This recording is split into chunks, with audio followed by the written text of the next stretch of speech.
All right, guys, so I see these folks carrying the Boricuas for Trump. Oh, con Trump. Excuse me. Spanish. Yeah. Cool. And guys, what's your names? My name is Raymond. Mary. Okay. And I'm Sean, by the way. And obviously, you're both Puerto Rican, and you're out here to support Trump. Yes. So I would ask, the most obvious question, which is you've seen all over the news recently that Trump and his followers are being called racist because of some maybe poorly timed jokes that were told at the last rally. What are your thoughts on that? So all I would have to say is do your research, because a lot of the information that's being said about Trump in a bad manner is really not true. He has done a lot for Puerto Ricans, all types of races in the U.S., so that's what I would have to say. Okay. Just do your homework. Absolutely. And I Great. think a lot of it is just taken out of context. So if you slice people's words up, you can kind of make them say anything nowadays. So it's a lot of times it's taken out like you don't hear the beginning or the end. You don't really know what the whole context of the interview Awesome. or joke or whatever. Now, were either of you born in Puerto Rico? No, I Okay. studied in Puerto Rico when I was a teenager. But maybe your parents are Yeah, probably from both Puerto of Rico? my parents are from Puerto Rico, yes. So did either of you or your parents or relatives, did anybody feel offense at the joke, or did they just take it as a joke and just, whatever? We don't offend that easily, so Okay. no, I don't think so. No, nobody took it as a, Well, that's great. That's great. And so, all right, so just two more questions and I'll get out of your hair. So how did you vote last election? I didn't. You didn't vote? I didn't vote. I'm 53 years old, and this is my first time voting. Wow.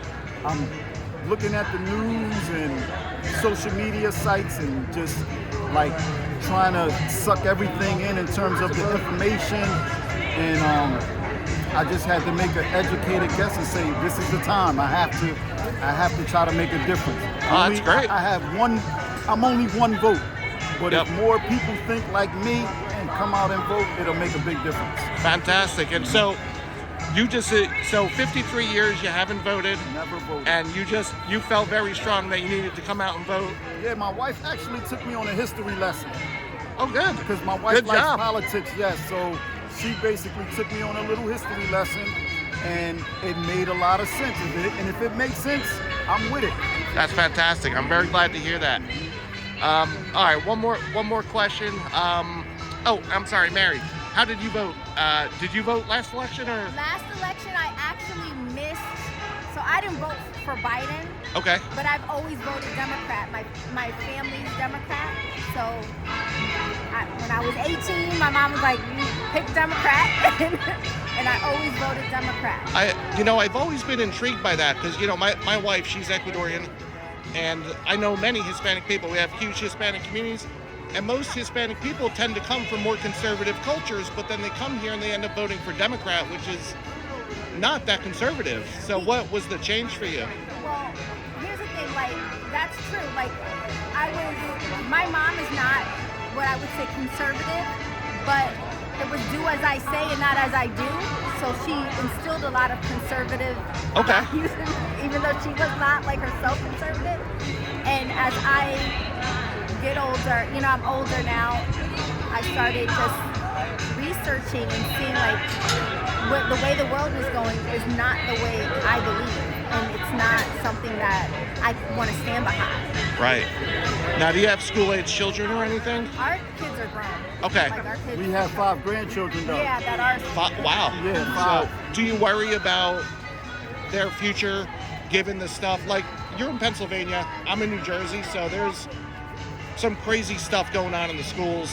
A bill that's about to pass called the Freedom to Read, but we've dubbed it the Freedom to Groom Our Children Act.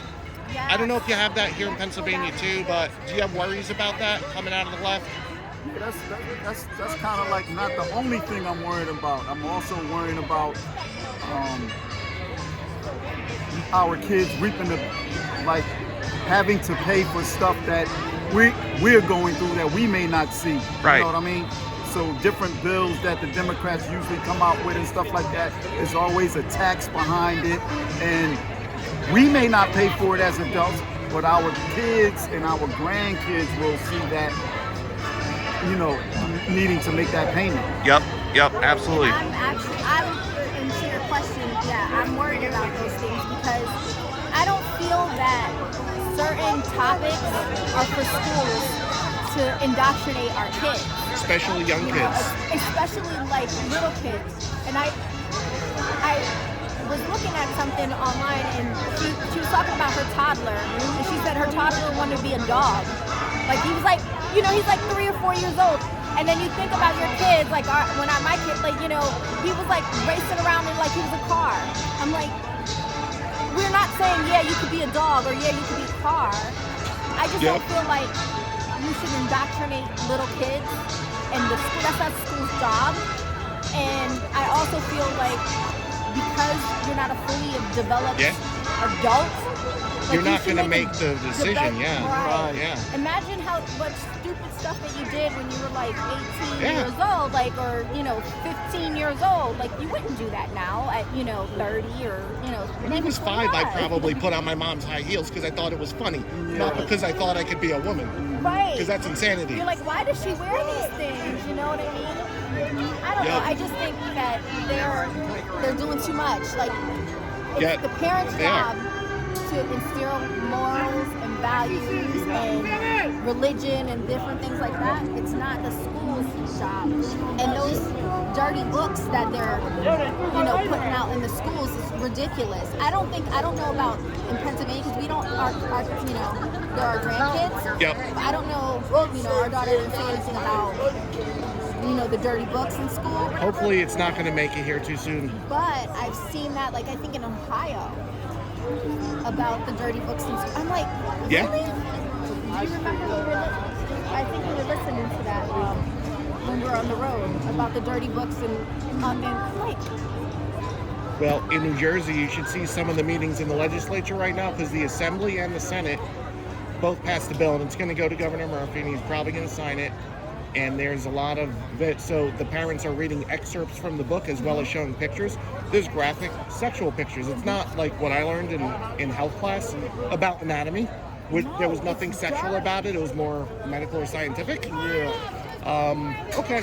Well, folks, I've kept you longer than I promised. So one last question. To have some proud Puerto Ricans here clearly voting for Trump. What are your feelings on the Second Amendment? Oh, I love it. Love it. I love the Second Amendment, and I just hope that Trump get into office and make it available for all of us. Fantastic. That's awesome. Well, thanks so much, guys. Yep, thank you. Have a great night. All right.